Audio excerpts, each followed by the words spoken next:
आप देख रहे हैं आज की ताजा खबर। मैं हूं आपके साथ जसप्रीत कौर। रेलवे भर्ती बोर्ड की परीक्षा के रिजल्ट पर हुए बवाल के बाद आज छात्रों का बिहार बंद है, जिसके समर्थन में विपक्षी दल भी सुबह सुबह ही सड़कों पर उतरे और अपना विरोध जताया। दो तस्वीरें हम आपको दिखाएंगे।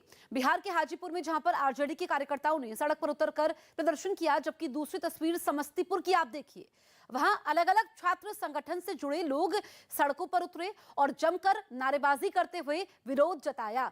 तो आज बिहार बंद है, छात्रों ने बिहार बंद किया है, लेकिन अभी तक जो जानकारी मिली है कि जिन छात्रों ने एनटीपीसी का एग्जाम दिया था वो अभी तक सड़कों पर नहीं उतरे हैं। लेकिन अब विपक्षी दलों को, खासकर हम आरजेडी की बात करें तो उसको बैठे बिठाए मुद्दा मिल गया है। यही वजह है कि आप देखिए आरजेडी के कार्यकर्ता सड़कों पर उतरे सुबह सुबह, यहाँ पर आगजनी की है। और दूसरी तस्वीर आप देखिए कि यहाँ पर प्रदर्शन किया गया है समस्तीपुर में। हालांकि रेलवे ने मांगे मानी है और अब सरकार इनसे बातचीत के लिए भी तैयार है, और इससे पहले भी अपील की गई थी कि सरकारी संपत्ति को नुकसान ना पहुंचाया जाए। चंद्रमोहन मेरे सहयोगी फोन लाइन पर मौजूद है। चंद्रमोहन, आरजेडी को तो बैठे बिठाए मुद्दा मिल गया है, अब कार्यकर्ता छात्रों के नाम पर सड़कों पर उतर आए हैं। बिल्कुल, देखिए जो वास्तविक छात्र हैं वो अभी तक सड़कों पर नहीं आए हैं, और कुछ छात्रों से जो मेरी बात हुई है उनका साफ तौर पर यह मानना है कि जो उनकी समस्या थी, जिसको लेकर वो पहले दिन पटना के राजेंद्र नगर और बिहार के कई स्टेशनों पर उतरकर हंगामा कर रहे थे, उनके बातों को रेल मंत्रालय मानने के लिए तैयार हो गया है। ऐसे में उनका सड़क पर उतरना ठीक नहीं होगा, जैसा कि उनका खुद का मानना है। तो ऐसे में समझा जा सकता है कि जो विपक्ष में बैठी पार्टियां हैं उनको बैठे बिठाए मुद्दा मिला है, और यही वजह है कि आज सुबह से अगर हम हाजीपुर की बात करें, समस्तीपुर की बात करें, यहाँ पर आरजेडी के कार्यकर्ता नेता सड़कों पर उतरकर प्रदर्शन कर रहे हैं। वहां पर सड़क को इन लोगों ने जाम कर दिया है। तो आरजेडी अब इस पूरे मुद्दे को, या फिर कांग्रेस इस पूरे मुद्दे को अपनी ओर ले लिया है, और जो उनके कार्यकर्ता और जो छात्र विंग के सदस्य हैं वो अब सड़कों पर उतरेंगे। हालांकि जो वास्तविक छात्र हैं वो अभी तक सड़कों पर नजर नहीं आ रहे हैं। हालांकि 9 बजे के बाद क्या साफ हो पाएगा कि वो सड़कों पर उतरते हैं या फिर नहीं उतरते हैं। ठीक है चंद्रमोहन, आप नजर बनाए रखिए, आगे भी हम आपसे अपडेट लेंगे। तो दो तस्वीर आपके सामने है हाजीपुर और समस्तीपुर की, जहां पर अब कांग्रेस और आरजेडी के कार्यकर्ता सड़कों पर उतरे। तो रेलवे परीक्षा में धांधली के आरोपों पर 3 दिन की हिंसा और आगजनी के बाद छात्र संगठनों ने पूरे बिहार में बंद का ऐलान किया। उनके इस बंद को विपक्ष का समर्थन है, जबकि खान सर के नाम से पहचान रखने वाले टीचर समेत कई कोचिंग सेंटरों के खिलाफ पटना में मुकदमे की वजह से हंगामा बढ़ने की आशंका है। इस बीच पटना के डीएम के साथ कोचिंग सेंटर चलाने वालों की बैठक भी हुई, जिसमें उन्होंने साफ कर दिया कि जो भी छात्रों को भड़काएगा उसके खिलाफ सख्त कानूनी कार्रवाई होगी। बैठक में डीएम ने यह भी बताया कि जिन लोगों पर केस दर्ज हुए हैं उनको पहले नोटिस भेजा जाएगा और जवाब आने के बाद आगे की कार्रवाई होगी। आपकी हर मांग को मान लिया गया है। आप किसी भी तरह का कोई प्रोटेस्ट नहीं करेंगे, क्योंकि जब आप प्रोटेस्ट करेंगे तो उसके बीच में कोई दूसरा आदमी भी आके वायलेंस कर देगा। आरा में जो ट्रेन जला दी गई या फिर गया में ट्रेन जला गई, क्या विद्यार्थी कह सकता है कि उसके आड़ में किसी दूसरे ने नहीं किया हो? करेगा कोई भी, भुगतेंगे स्टूडेंट। आपके लिए हम खड़े हैं बाबू। तो कांग्रेस ने रेलवे के खिलाफ छात्रों के आंदोलन को समर्थन का ऐलान किया। कांग्रेस के छात्र संगठन एनएसयूआई ने भी आंदोलन कर रहे छात्रों से हमदर्दी जताई और दिल्ली में रेल मंत्री अश्विनी वैष्णव का पुतला फूंका और सरकार से छात्रों पर दर्ज मुकदमे वापस लेने की मांग की। एनएसयूआई के नेता और कार्यकर्ता मार्च करते हुए दिल्ली में रेल भवन के सामने पहुंच गए, जहां पुलिस ने पहले से सुरक्षा के कड़े इंतजाम किए थे। लाठीचार्ज की घटना को लेकर जो है अब कांग्रेस जो है वो मैदान में उतर चुकी है। काफी देर तक नारेबाजी करने के बाद प्रदर्शनकारियों ने रेल मंत्री अश्विनी वैष्णव के पुतले को आग के हवाले कर दिया। जिन छात्रों के ऊपर, मासूम छात्रों के ऊपर जो है लाठियां बरसाई, उन पे जो एफआईआर केस दर्ज किए गए वो सरकार जल्द से जल्द वापस ले। दूसरी तरफ बिहार में पुलिस अब छात्रों को हिंसा के लिए उकसाने वालों की तलाश कर रही है, जिसका आरोप अब तक पटना के कई प्राइवेट कोचिंग सेंटर संचालकों पर लग चुका है। मशहूर यूट्यूबर खान सर के खिलाफ भी पटना पुलिस ने एफआईआर तक दर्ज कर ली और आरोप लगा कि खान सर की भूमिका छात्रों को हिंसक आंदोलन के लिए उकसाने में रही, लेकिन उन्होंने आरोपों पर सफाई दी और साफ कहा कि वो हिंसा के पक्ष में नहीं है। सारे स्टूडेंट को कहेंगे कि आप कहीं भी हिंसा करेंगे आरआरबी को बहाना मिल जाएगा, हम लोग साथ नहीं आ पाएंगे, खुल के नहीं बोल पाएंगे। पटना के डीएम ने दावा किया कि छात्रों को भड़काने वालों पर कार्रवाई की जाएगी। साथ में यह भी दावा किया कि कोचिंग सेंटर संचालकों पर एफआईआर दर्ज करने से पहले इलेक्ट्रॉनिक सर्वेलेंस और वीडियो फुटेज को आधार बनाया गया है और इसीलिए पटना में सरकारी अधिकारियों ने कोचिंग सेंटर चलाने वालों के साथ मीटिंग भी की। इस मीटिंग में उन्होंने लोगों से छात्रों को समझाने की अपील की। दूसरी तरफ पूरे मामले पर सियासी बखेड़ा भी खड़ा हो गया, क्योंकि आरजेडी ने छात्रों के समर्थन का ऐलान कर दिया। यह आंदोलन का हम केवल मोरल नहीं, सक्रिय हर तरह का समर्थन करते हैं। दूसरी तरफ कांग्रेस भी छात्रों के साथ आकर खड़ी हो गई। किसी भी आंदोलन को अगर शांतिपूर्ण करेंगे तो बड़े बड़े तानाशाहों को घुटने टेकने पड़े हैं और वो घुटने टेकेंगे। जबकि जेडीयू ने इसे छात्रों का आंदोलन मानने से ही इनकार कर दिया। ये छात्र नहीं है, ये अधीर रंजन चौधरी बंगाल, बिहार और हर जगह यूपी में एनएसयूआई के गुंडे जाके गोरखपुर में फिर ट्रेन को आग लगाएंगे। इस बीच प्रियंका गांधी ने वीडियो कॉन्फ्रेंसिंग के जरिए आंदोलन कर रहे छात्रों से बात की। वहीं रेलवे को इस आंदोलन से भारी नुकसान होने की बात सामने आई है और रेलवे का यह नुकसान करोड़ों में आंका जा रहा है। अकेले नवादा जिले में करीब 3 करोड़ रुपए की संपत्ति का नुकसान हुआ। नवादा के अलावा आरा, गया और सीतामढ़ी में भी छात्रों के आंदोलन से रेलवे को भारी नुकसान पहुंचा। सीतामढ़ी में आंदोलन के दौरान हुई पत्थरबाजी में रेलवे के 3 कर्मचारियों को चोट लगी, जबकि सीतामढ़ी में ही छात्रों की तरफ से गोली चलाए जाने की भी खबर आई, जिसके बाद वहां आर्म्स एक्ट में भी केस दर्ज किया गया है। खबर है कि अलग अलग जिलों में कुल 12 सरकारी कर्मचारी इस आंदोलन के दौरान जख्मी हुए। अमेरिका ने यूक्रेन विवाद पर रूस की सबसे बड़ी मांग ही ठुकरा दी है। रूस ने पिछले महीने यूक्रेन के मसले को सुलझाने के लिए अमेरिका और नाटो के सामने कुछ मांगे रखी थी, जिसमें पहली मांग ये थी कि अमेरिका और नाटो उसे ये गारंटी दे कि वो यूक्रेन को कभी भी नाटो का हिस्सा नहीं बनाएंगे। लेकिन अमेरिका और नाटो दोनों ने पुतिन की यह मांग मानने से साफ इंकार कर दिया।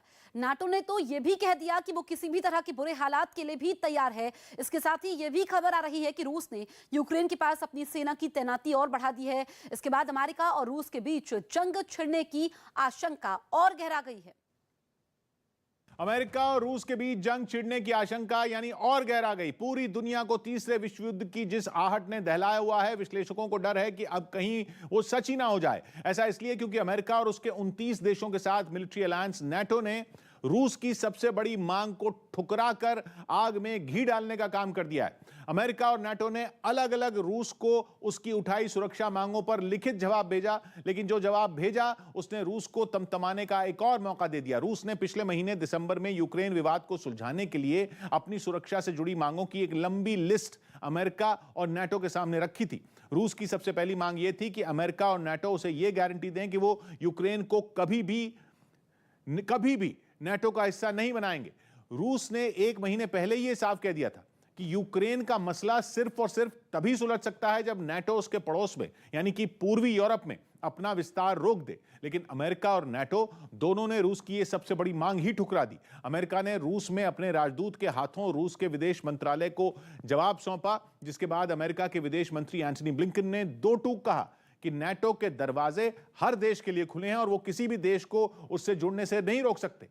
उन्होंने यह भी कहा कि यह यूक्रेन का हक है कि वो अपनी सुरक्षा के लिए किसी भी गठबंधन का हिस्सा बने और अगर उस पर हमला हुआ तो अमेरिका उसकी रक्षा के लिए उसके साथ खड़ा रहेगा। अपने जवाब में अमेरिका ने रूस को 2 ऑप्शन दिए। पहला, डिप्लोमेसी का, मतलब कि वो बातचीत से मामला सुलझा ले। लेकिन इसके साथ ही अमेरिका ने एक बार फिर यह चेतावनी भी दे दी कि अगर रूस ने आक्रामक रवैया अपनाया तो फिर उसे बहुत बुरा अंजाम भुगतना होगा। वहीं नाटो के सेक्रेटरी जनरल ने तो यही कह दिया कि वो बुरे से बुरे हालात के लिए भी तैयार हैं। बुरे से बुरे हालात का मतलब साफ है कि इशारा युद्ध की तरफ है। अमेरिका ने बिल्कुल साफ शब्दों में रूस को बता दिया कि वो भले ही उससे बात करके मामले का हल निकालने में जुटा है, लेकिन इसके साथ ही वो रूस से जंग के लिए भी तैयार है। मतलब अब तक तो रूस को मुंह जबानी ही चेतावनी दी जा रही थी, लेकिन अब अमेरिका ने रूस को लिख कर दे दिया कि अगर उसने अपने तेवर नरम नहीं किए तो फिर उसे अपनी बर्बादी के लिए तैयार रहना होगा।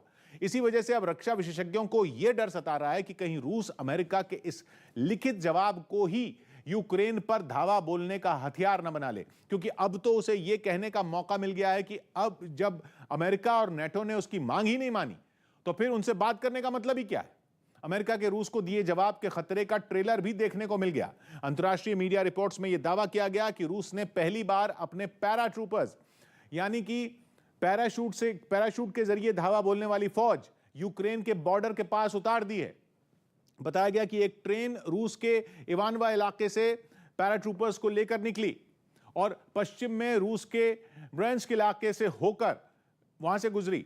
रूस के इस इलाके की सीमा यूक्रेन और बेलारूस दोनों के बॉर्डर से लगती है। यह भी दावा किया गया कि जिस ट्रेन से रूस के पैराट्रूपर्स रवाना हुए उसमें 250 से ज्यादा लोग आ सकते हैं। और तो और मीडिया रिपोर्ट्स के मुताबिक ट्रेन में रूस के सिर्फ पैराट्रूपर ही नहीं बल्कि उसमें रूस की सेना के भारी भरकम टैंक, ट्रक और सेना का बाकी साजो सामान भी था। रूस का अपने पैराट्रूपर्स को यूक्रेन के बॉर्डर के पास तैनात करना बहुत बड़ा कदम है। यह इस बात का इशारा है कि रूस यूक्रेन पर बड़ा हमला करने का प्लान बना रहा है ताकि उसके जवानों की टोली आसमान से भी यूक्रेन को घेर सके। रूस ने पड़ोसी यूक्रेन पर दबाव बनाने के लिए उसकी सीमा पर अपने 1 लाख से ज्यादा जवानों की फौज खड़ी की हुई है, लेकिन दावा है कि अब उसने अपनी पैराट्रूपर विंग को भी मैदान में उतार दिया है। मतलब उसकी जमीन के साथ आसमान से भी यूक्रेन को चारों खाने चित करने की तैयारी है। असल में रूस यूक्रेन के लिए ऐसा चक्रव्यूह बुन रहा है जिसे वो भेद ही ना पाए। इसके लिए वो यूक्रेन के पास तो अपने जंगी जहाज और जेट तैनात किए हुए है ही, उसने इस इलाके में अपने इकलौते साथी और यूक्रेन के पड़ोसी बेलारूस में भी अपने Su-35 फाइटर जेट खड़े कर दिए हैं ताकि जरूरत पड़ने पर सिर्फ पूर्वी नहीं बल्कि उत्तर से भी यूक्रेन पर धावा बोला जा सके। इतना ही नहीं, रूस बेलारूस के पश्चिमी बॉर्डर पर उसके साथ ज्वाइंट मिलिट्री ड्रिल भी कर रहा है। यह कोई मामूली सैन्य अभ्यास नहीं है बल्कि अमेरिका और नाटो को खुली चुनौती है, खुली चेतावनी है, क्योंकि जहां युद्ध अभ्यास चल रहा है वो इलाका नाटो देशों लातविया, लिथुआनिया और पोलैंड के काफी करीब है। इसके साथ ही रूस यूक्रेन से लगे काले सागर में 20 से ज्यादा जंगी जहाज भी तैनात करके बैठा है। मतलब कि रूस जल, थल और वायु हर मोर्चे पर यूक्रेन की घेराबंदी करने जुटा है। हालांकि रूस जंगी जहाजों की इस तैनाती को रूटीन एक्सरसाइज बता रहा है, लेकिन अमेरिका और उसके साथी रूस के तल्ख तेवरों का मतलब खूब भांप रहे हैं। उनका दावा है कि रूस यूक्रेन पर हमला करके उस पर कब्जा करने की प्लानिंग कर रहा है। इसलिए उसे जवाब देने के लिए अमेरिका ने हेलीकॉप्टर और हवाई जहाज को मार गिराने वाली स्टिंगर मिसाइल और करीब 80 टन की 300 javelin anti tank missile Ukraine को भेज दी। जैवलिन इंफ्रारेड गाइडेड मिसाइल है, मतलब कि एक बार ट्रिगर दबाने के बाद सैनिक को बार बार उसका निशाना सेट करने की जरूरत नहीं होती। जैवलिन पहले आसमान में करीब 500 फीट की ऊंचाई पर जाती है, फिर नीचे जमीन पर अपने टारगेट पर फटती है। इसी वजह से वो टैंकों का काल साबित होती है। लेकिन जैवलिन मिसाइल सिर्फ टैंकों को ही नहीं बल्कि बंकर, गुफाओं और बड़ी बड़ी इमारतों को भी मिट्टी में मिला सकती है।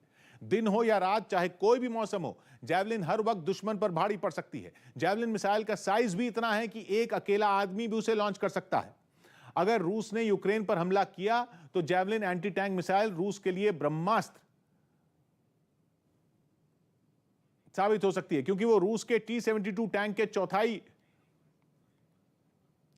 रूस के जो T-72 टैंक है उनके चिथड़े उड़ाने का दम रखती है। सद्दाम हुसैन के वक्त इराक में छिड़ी जंग से में जैवलिन एंटी टैंक मिसाइल रूस के T-72 टैंक के खिलाफ अपनी ताकत दिखा भी चुकी है और रूस ने यूक्रेन के बॉर्डर पर T-72B टैंक ही तैनात किए हुए हैं।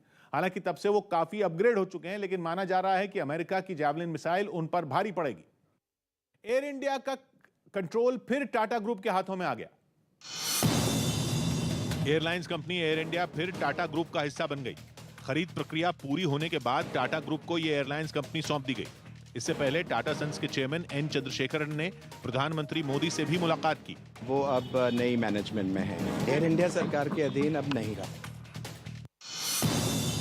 यूपी के सीएम योगी आदित्यनाथ ने बिजनौर में प्रभावी मतदाता संवाद नाम के कार्यक्रम में हिस्सा लिया और अपनी सरकार के किए कामों की जानकारी दी। अगर आप चाहते हैं पेशेवर अपराधी और माफियाओं पर सरकार का अंकुश ऐसा ही बना रहे तो भारतीय जनता पार्टी को हमें चुनना ही होगा। अकाली दल के नेता बिक्रम सिंह मजीठिया को सुप्रीम कोर्ट से राहत मिल गई। कोर्ट ने सोमवार तक उनकी गिरफ्तारी पर रोक लगा दी। ड्रग्स केस में मजीठिया के खिलाफ पिछले महीने मोहाली में एक मामला दर्ज किया गया था। खबर है कि आतंकी संगठन तहरीके तालिबान पाकिस्तान और इस्लामिक स्टेट फिर वहां स्कूली बच्चों पर हमले कर सकते हैं। पाकिस्तान की सेना ने इसके लिए अपनी सभी यूनिट को अलर्ट रहने के निर्देश दिए। पिछले दिनों तहरीके तालिबान ने पाकिस्तान सरकार के साथ सीज फायर समझौता भी रद्द कर दिया था। इसी आतंकी संगठन ने साल 2014 में भी पेशावर के आर्मी स्कूल में हमला किया था, जिसमें 126 बच्चों की हत्या कर दी गई थी। यूपी विधानसभा चुनाव के लिए बीएसपी ने 53 उम्मीदवारों की एक और सूची जारी कर दी। पंजाब कांग्रेस में मुख्यमंत्री पद का झगड़ा सुलझता हुआ नहीं दिख रहा है। ये मुद्दा तब एक बार फिर से उछला जब राहुल गांधी राज्य में प्रचार करने पहुंचे, जिसमें चरणजीत सिंह चन्नी और नवजोत सिंह सिद्धू दोनों मौजूद थे। लेकिन तीनों के भाषण में घूम फिरकर सीएम के चेहरे का जिक्र होता रहा। हालांकि राहुल गांधी ने अपने भाषण में यह जताने की कोशिश की कि इस मुद्दे पर कोई खींचतान नहीं है, जबकि उसी मंच से सिद्धू ने उनके ही सामने एक बार फिर मुख्यमंत्री पद के उम्मीदवार का ऐलान करने की अपील कर दी। और अगली सरकार बनाने नीहा जिवें चढ़दी नवजोत सिंह सिद्धू जे उफ कर गया, लेकिन निर्णय लैण दी ताकत दईओ, भावें कोई निर्णय होए, बस दर्शनी घोड़ा ना बना दिओ, बाकी सब ठीक है। पंजाब कांग्रेस के अध्यक्ष नवजोत सिंह सिद्धू की नजर अब मुख्यमंत्री की कुर्सी पर टिक गई है। ऐसा इसलिए क्योंकि जब उनसे सीएम के चेहरे पर सवाल पूछा गया तो उन्होंने ये बात राहुल गांधी से पूछने की सलाह दे डाली।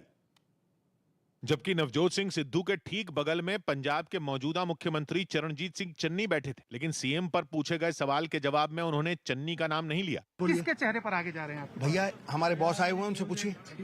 आप क्या चाहते हैं? बोला ना, पूछो, इतना बच्चा नहीं हो, पूछो गुरु। यही नहीं, जालंधर में अपने भाषण के दौरान राहुल गांधी भी मुख्यमंत्री पद के लिए किसी का नाम लेने से बचते दिखे और ऐसे जताया कि उनकी पार्टी में सीएम पद पर कोई खींचतान नहीं है। एक ही व्यक्ति लीड करेगा और दोनों ने मुझे कहा जो भी लीड करेगा कसम खा के दूसरा व्यक्ति अपना पूरा दम, अपनी पूरी शक्ति उसकी मदद करने में लगा देगा। पंजाब में 20 फरवरी को एक चरण में मतदान होगा और 10 मार्च को नतीजे आएंगे। लेकिन राहुल गांधी के इस भाषण के बाद उसी मंच से सिद्धू ने एक बार फिर मुख्यमंत्री पद के उम्मीदवार के नाम का ऐलान करने की अपील कर दी।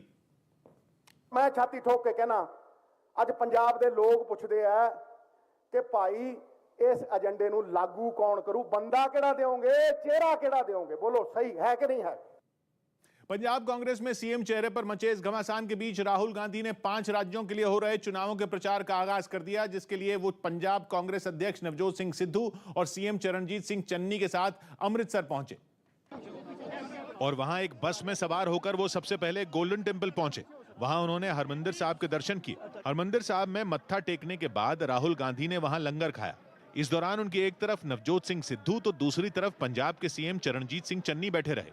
लंगर में खाने के बाद राहुल मंदिर स्वर्ण मंदिर से जलियांवाला बाग के लिए निकल गए। कांग्रेस नेता राहुल गांधी श्री हरिमंदिर साहिब में पहुंचे हैं, जिसे गोल्डन टेम्पल भी कहते हैं। पंजाब चुनाव के प्रचार अभियान की शुरुआत राहुल गांधी यहां से कर रहे हैं। राहुल गांधी का काफिला जब स्वर्ण मंदिर से निकला तो सड़क के दोनों ओर कांग्रेस समर्थकों की भारी भीड़ जमा हो गई और उन्होंने राहुल के काफिले पर फूल बरसाकर उनका स्वागत किया।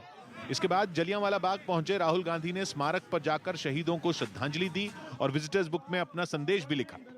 इसके बाद राहुल गांधी दुर्गियाना मंदिर के लिए रवाना हो गए। इस दौरान रास्ते में पार्टी के समर्थक ढोल नगाड़ों की थाप पर नाचते रहे। राहुल गांधी ने अमृतसर में बने दुर्गियाना मंदिर में भी जाकर पूजा की। लेकिन पंजाब से अपने चुनाव प्रचार के आगाज के दौरान राहुल गांधी को विरोध का सामना भी करना पड़ा। वहां वाल्मीकि समाज से जुड़े कुछ लोगों ने राहुल गांधी को काले झंडे दिखाए और यह घटना तब हुई जब राहुल वाल्मीकि मंदिर पहुंचे। वहां राहुल गांधी ने सिद्धू और चन्नी के साथ मंदिर के अंदर बैठकर कुछ देर तक भजन सुना, लेकिन मंदिर से बाहर निकलते ही वहां खड़े कुछ लोगों ने उन्हें काले झंडे दिखाए और नारेबाजी की। विरोध कर रहे लोगों ने आरोप लगाया कि टिकट बंटवारे में वाल्मीकि समाज के लोगों को सही भागीदारी नहीं दी गई। यही नहीं, बीजेपी ने भी राहुल गांधी के गोल्डन टेम्पल में मत्था टेककर चुनाव प्रचार का आगाज करने पर निशाना साधा। आज भी इस बात के लिए माफी मांगने से तैयार नहीं है गुरु ग्रंथ साहब से कि हमने जो पाप किया था, हमारे पूर्वजों ने पाप किया, तो उसकी माफी मांगते हैं। बताया गया कि राहुल जहां जहां गए उनके साथ पंजाब के 109 उम्मीदवार भी मौजूद रहे, जिनके नामों का ऐलान कांग्रेस पहले ही कर चुकी है। गृह मंत्री अमित शाह आज उत्तराखंड के रुद्रप्रयाग जाएंगे। वो बीजेपी उम्मीदवार भरत चौधरी के साथ घर घर जाकर प्रचार करेंगे। इसके साथ ही पूर्व सैनिकों, महिला स्वयं सहायता समूह के लोगों को वर्चुअल तरीके से संबोधित करेंगे। अमित शाह सुबह 11 बजे रुद्रप्रयाग पहुंचेंगे और सबसे पहले अलकनंदा और मंदाकिनी नदी के संगम पर भगवान रुद्रनाथ के दर्शन करेंगे। इसके बाद वो चुनाव प्रचार अभियान की शुरुआत करेंगे। जाट समुदाय के नेताओं से मुलाकात के अगले दिन पश्चिमी यूपी में चुनाव प्रचार करने उतरे अमित शाह ने पूरा जोर लगा दिया। इस इलाके में पार्टी के पक्ष में माहौल बनाने के लिए बीजेपी ने धुआंधार प्रचार किया, जिसके लिए अमित शाह ने खुद मोर्चा संभाला और डोर टू डोर अभियान करने निकल पड़े। वो इस सबसे पहले मथुरा पहुंचे, जहां उन्होंने वृंदावन के बांके बिहारी मंदिर में पूजा की और भगवान कृष्ण का आशीर्वाद लिया।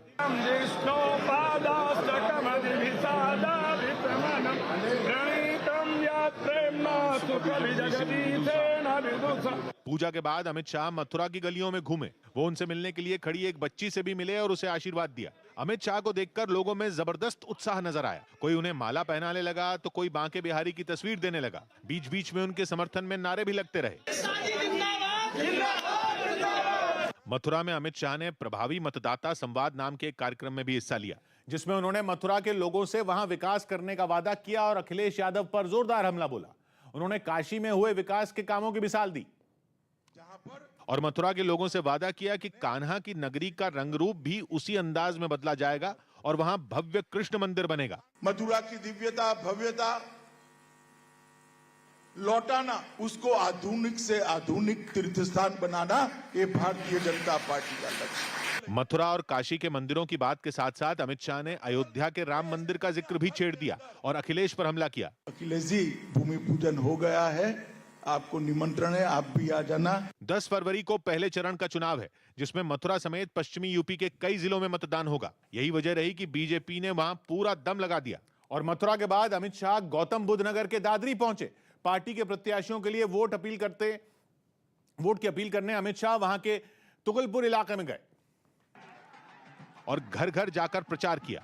बीजेपी के डोर टू डोर कैंपेन को आगे बढ़ाने के लिए जब अमित शाह दादरी के तुगलकपुर इलाके में पहुंचे तो भीड़ उमड़ पड़ी। उनसे बीजेपी के प्रचार के पर्चे लेने के लिए लोग बेताब दिखे। जो नीचे आ सकते थे नीचे आए, जो नहीं आए वो छत से खड़े होकर उनकी तस्वीरें लेते दिखे। अमित शाह लगातार जनता से संवाद कायम कर रहे हैं और दादरी इलाके में गौतम बुद्ध नगर की दादरी सीट हो या पश्चिमी यूपी के बाकी जिले, सभी पर जाट समुदाय के वोटर जीत हार में बड़ा रोल निभाते हैं। माना जा रहा है कि एक दिन पहले दिल्ली में अमित शाह ने जाट समुदाय के नेताओं से जो मुलाकात की थी वो इसीलिए थी कि इस इलाके में बीजेपी के पक्ष में माहौल बने। क्योंकि सूत्र बता रहे हैं कि एक दिन पहले दिल्ली की बैठक में अमित शाह ने जाट समुदाय के नेताओं से दो टूक कहा कि पार्टी उनके साथ है और ये बात वो अपने इलाके के जाट समुदाय के लोगों तक पहुंचाएं। खबर है कि उन्होंने बैठक में कहा था कि जाट समुदाय और बीजेपी का रिश्ता 650 साल पुराना है। सूत्र बता रहे हैं कि उन्होंने मुगलों के खिलाफ लड़ी गई लड़ाई का उदाहरण दिया और कहा कि जाट समुदाय ने यह लड़ाई लड़ी थी और बीजेपी के लोगों की सोच भी वैसी ही है। फिर चाहे मुद्दा किसानों का हो या फिर देश की सुरक्षा का, इन दोनों ही मुद्दों पर उनकी सोच मिलती जुलती है। यही नहीं, अमित शाह ने इस बैठक में जाट समुदाय के नेताओं की ओर से रखी गई कई मांगों को पूरा करने का भरोसा भी दिया था। यूपी विधानसभा की 403 सीटों में पश्चिमी यूपी की 66 सीटों पर जाट समुदाय के वोटरों का प्रभाव माना जाता है। 2017 में बीजेपी को इन 66 में 50 पर जीत मिली थी और उनके पक्ष में 40% से ज्यादा वोट पड़े थे। और अमित शाह की कोशिश है कि बीजेपी के पक्ष में माहौल बनाकर वो पश्चिमी यूपी में फिर से वही कहानी दोहरा पाएं। देश भर में स्कूल खोलने पर जल्द दिशा निर्देश जारी हो सकते हैं। खबर है कि केंद्रीय स्वास्थ्य मंत्रालय राज्यों को स्कूल खोलने के लिए जल्द कुछ दिशा निर्देश जारी कर सकता है। इसके लिए स्वास्थ्य मंत्रालय कई विशेषज्ञों की राय भी ले रहा है। इससे पहले कई छात्रों के माता पिता ने भी स्कूल खोलने की मांग की थी। महाराष्ट्र में बीजेपी विधायक नितेश राणे को सुप्रीम कोर्ट से राहत मिल गई। कोर्ट ने अगले 10 दिन तक उनकी गिरफ्तारी पर रोक लगा दी। हालांकि इस दौरान उन्हें पुलिस के सामने सरेंडर करना होगा। नितेश पर सिंधुदुर्ग में एक शिवसेना कार्यकर्ता पर हुए जानलेवा हमले में शामिल होने का आरोप है। शाहिद अफरीदी की कोरोना रिपोर्ट फिर पॉजिटिव आई, जिसके बाद वो फिलहाल पाकिस्तान सुपर लीग से हट गए। गुजरात की नर्मदा पुलिस ने फर्जी सर्टिफिकेट बनाने वाले एक गिरोह का पर्दाफाश किया। इस मामले में पुलिस ने दिल्ली के उत्तम नगर इलाके से एक महिला को गिरफ्तार कर लिया। उसके पास से पुलिस को कई फर्जी डिग्रियां और मार्कशीट भी बरामद हुई। दिल्ली के सीएम अरविंद केजरीवाल सुबह से 2 दिन के पंजाब दौरे पर रहेंगे। इस दौरान वो जलंधर और अमृतसर समेत कई विधानसभा इलाकों का दौरा करेंगे। उज्जैन में आयोजित एक शादी के रिसेप्शन में एक आश्रम के 50 से ज्यादा दिव्यांग बच्चे भी शामिल हुए। इतना ही नहीं, दूल्हे और दुल्हन ने उन्हें अपने हाथों से खाना भी खिलाया। गोवा में कांग्रेस को एक बड़ा झटका लगा जब कांग्रेस के बड़े नेता प्रताप सिंह राणे ने चुनाव लड़ने से इंकार कर दिया और अपने इस फैसले के पीछे उन्होंने अपनी उम्र को वजह बताया। प्रताप सिंह राणे की उम्र 87 साल है और वो 11 बार गोवा की पोरिया सीट से विधायक बन चुके हैं। वो अपने जीवन में कभी कोई चुनाव नहीं हारे। उनके नाम एक और रिकॉर्ड है, वो सबसे ज्यादा वक्त तक गोवा के मुख्यमंत्री रह चुके हैं। लेकिन कांग्रेस के लिए यह झटका इसलिए है क्योंकि चुनाव लड़ने से इंकार उन्होंने टिकट की घोषणा होने के बाद किया, जबकि ऐलान से कुछ दिन पहले तक वो खुद बयान दे रहे थे कि अगर पार्टी आदेश करेगी तो वो चुनाव जरूर लड़ेंगे। खबर तो यहां तक है कि वो पिछले हफ्ते शनिवार को गोवा के एक होटल में हुई कांग्रेस की उम्मीदवारों की बैठक में भी थे। पोरिया सीट से बीजेपी ने कांग्रेस के बड़े नेता प्रताप सिंह राणे की पुत्रवधू देविया राणे को टिकट तो दिया है। मतलब ये कि अगर प्रताप सिंह राणे चुनाव लड़ने से इंकार नहीं करते तो ये चुनावी जंग ससुर और बहू के बीच होती। राणे परिवार का केवल पौरे नहीं बल्कि आसपास की कई सीटों पर दबदबा रहा है। प्रताप सिंह राणे के बेटे विश्वजीत राणे इस वक्त गोवा की सरकार में स्वास्थ्य मंत्री हैं, जो पहले कांग्रेस में ही थे, लेकिन 2017 में वो मनोहर पर्रिकर को मुख्यमंत्री बनाने के लिए कांग्रेस छोड़कर बीजेपी में चले गए थे। विश्वजीत राणे इस बार पोरी सीट के करीब वालपोई सीट से चुनाव लड़ते हैं और इस बार भी वो उसी सीट से चुनावी मैदान में हैं। राहुल गांधी ने आरोप लगाया कि ट्विटर पर उनके फॉलोअर कम किए जा रहे हैं, जिसके बाद बीजेपी ने उन पर तंज कस दिया। राहुल गांधी ने इस बारे में ट्विटर को एक चिट्ठी लिखी, जिसमें उन्होंने आरोप लगाया कि उनके फॉलोअर कम किए जा रहे हैं। राहुल गांधी ने अपनी इस चिट्ठी में आरोप लगाया कि सरकार के दबाव की वजह से उनके नए फॉलोअर नहीं बन पा रहे हैं। राहुल ने लिखा कि एक बार उनका अकाउंट सस्पेंड किया गया था और उसी के बाद से ऐसा हो रहा है। तानाशाह सरकार सोशल मीडिया प्लेटफॉर्म्स का, मीडिया का तो करती ही है, लेकिन सोशल मीडिया प्लेटफॉर्म्स को भी बख्शने को तैयार नहीं है। जिसके बाद बीजेपी ने उन पर चुटकी ली और पार्टी नेता अमित मालवीय ने अपने ट्वीट में लिखा कि राहुल गांधी को कभी असली दुनिया में सुनने वाले नहीं मिले, अब तो वर्चुअल दुनिया में भी ऐसा होने लगा है। सियासी बयानबाजी के बीच इस मामले पर ट्विटर का पक्ष भी सामने आया और उसकी ओर से कहा गया कि ट्विटर अपने प्लेटफॉर्म पर हेरफेर पर जीरो टॉलरेंस की नीति अपनाता है और वो मशीन लर्निंग टूल्स के जरिए हर हफ्ते बड़े पैमाने पर स्पैम की छटनी करता है। ऐसे में फॉलोअर्स की संख्या में कमी हो सकती है। यूपी के बहराइच जिले की मेहसी विधानसभा सीट से टिकट नहीं मिलने पर समाजवादी पार्टी के नेता राजेश तिवारी और उनके समर्थक भावुक हो गए। पार्टी ने इस सीट से कृष्ण कुमार ओझा को उम्मीदवार बनाया, जिससे राजेश तिवारी और उनके समर्थकों को बड़ा झटका लगा, जो टिकट की उम्मीद में पिछले कई दिनों से लखनऊ में डेरा डाले हुए थे। और जैसे ही समाजवादी पार्टी की लिस्ट में राजेश तिवारी का नाम नहीं होने की जानकारी मिली तो उनका एक समर्थक फूट फूट कर रोने लगा, जिससे राजेश तिवारी ढांढस बंधाने की कोशिश करते रहे। धैर्य रखो ना, चलिए सब ठीक होगा। हालांकि अपने समर्थक को हौसला देने की कोशिश करते हुए राजेश तिवारी खुद भी भावुक हो गए और रुमाल की मदद से अपने और अपने समर्थक के आंसू पोंछने लगे। टिकट नहीं मिलने से राजेश तिवारी इतने खफा हो गए कि उन्होंने समाजवादी पार्टी छोड़ने का फैसला कर दिया। समाजवादी पार्टी में रहने का कोई औचित्य नहीं है और आने वाले 2-1 दिनों में इस बात का की हम घोषणा करेंगे। यही नहीं, साल 2008 में समाजवादी पार्टी से जुड़े राजेश तिवारी ने अब दूसरी पार्टी के टिकट पर मेहसी विधानसभा सीट से चुनाव लड़ने की बात कही। पूर्व उपराष्ट्रपति हामिद अंसारी के विवादास्पद बयान पर सियासी घमासान छिड़ गया। एक दिन पहले जिस कार्यक्रम में हामिद अंसारी ने बयान दिया था वो 17 अमेरिकी संगठनों के एक ग्रुप ने आयोजित किया था, जिसमें इंडियन अमेरिकन मुस्लिम काउंसिल नाम की संस्था भी शामिल थी और इसी संस्था की ओर से वो कार्यक्रम का हिस्सा बने थे। उन्होंने वर्चुअल तरीके से कार्यक्रम को संबोधित किया था और राष्ट्रवाद की बात करते करते विवादास्पद बयान दे दिया था।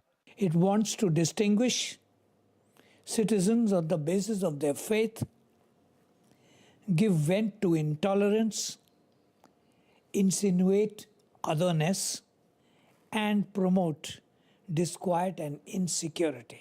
जिस पर बीजेपी ऐसा भड़की कि उसने हामिद अंसारी पर भारत को बदनाम करने का आरोप लगा दिया। वो आज मोदी बैशिंग की सनक में भारत बैशिंग की साजिश की पराकाष्ठा तक पहुंचे हैं। लेकिन कांग्रेस हामिद अंसारी के साथ खड़ी दिखी। हामिद अंसारी साहब ने जो बयान दिया है उसके लिए भारतीय जनता पार्टी के नेता जिम्मेदार हैं। हामिद अंसारी के अलावा इस कार्यक्रम में अमेरिका के 4 सांसद भी मौजूद थे। मध्य प्रदेश के ग्वालियर में केंद्रीय मंत्री ज्योतिरादित्य सिंधिया ने अपनी समर्थक और दर्जा प्राप्त मंत्री इमरती देवी को कपड़े का मास्क नहीं पहनने की नसीहत दी, जिस पर इमरती देवी ने उनसे माफी मांगी।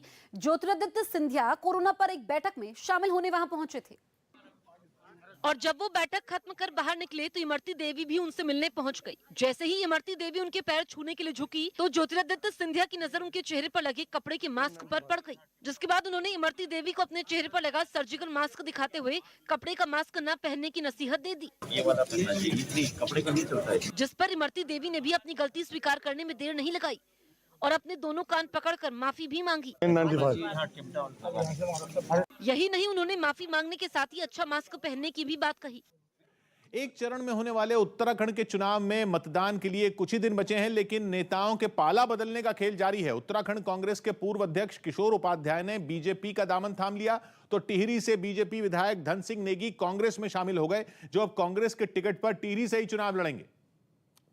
और पहली तस्वीर आई देहरादून के बीजेपी ऑफिस से, जहां पहुंचे किशोर उपाध्याय कांग्रेस को झटका देते हुए बीजेपी में शामिल हो गए। किशोर उपाध्याय को कांग्रेस ने पार्टी विरोधी गतिविधियों में शामिल होने के आरोप में 6 साल के लिए पार्टी से बाहर कर दिया था, जिसके बाद उन्होंने ये कदम उठाया। बीजेपी में शामिल होने के बाद किशोर उपाध्याय ने टिहरी से टिकट पाने के लिए कांग्रेस पर दबाव बनाने के आरोपों का भी खंडन किया। नहीं, मैं किस चीज की बार्गेनिंग करूंगा, मैं कोई राष्ट्रपति का पद नहीं मांग रहा हूं, मैं कोई राज्यपाल का पद नहीं मांग रहा हूं। वहीं दूसरी तरफ टिहरी सीट से बीजेपी के विधायक धन सिंह नेगी ने कांग्रेस का दामन थाम लिया। धन सिंह नेगी ने हरीश रावत की मौजूदगी में कांग्रेस का अंगवस्त्र पहना और पार्टी में शामिल हो गए। बताया गया कि धन सिंह नेगी टिहरी सीट से टिकट काटे जाने से नाराज थे। जिस पार्टी में इस प्रकार से मेरा सम्मान गिराया गया है, मैंने आज कांग्रेस ज्वाइन किया और निश्चित रूप से टिहरी के विकास करने के लिए किया है। खबर है कि बीजेपी किशोर उपाध्याय को